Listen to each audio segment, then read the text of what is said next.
ایک بار کی اس کے بدن پر نجاست کر دیا, پیشاب کر دیا اور اچھل کر الگ ہو گئے.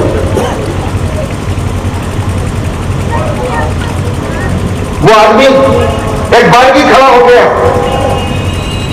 اور حضرت مغدوم سنہ کے قدموں پر گر گیا.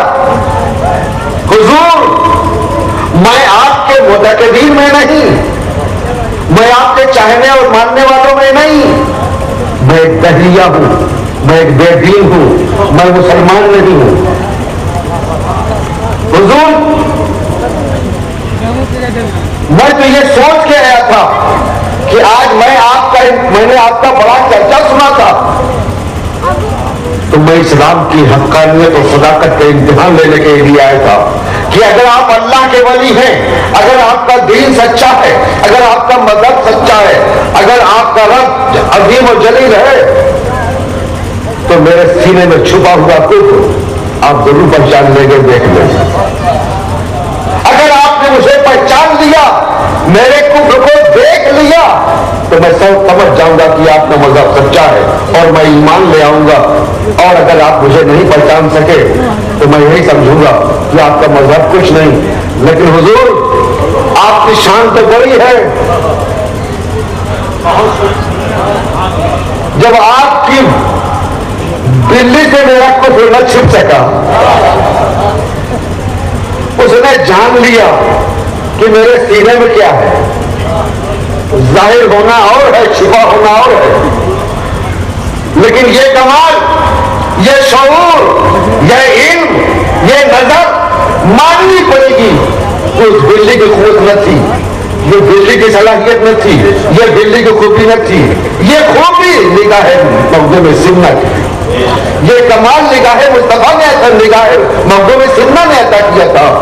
یہ شعور نگاہ مغدوم سنہ نے عطا کیا تھا کہ بلی کی کو شعور بھی ملا, ادراک بھی ملا, ہوش بھی ملا, علم بھی ملا, معرفت بھی ملی, معرفت بھی ملی.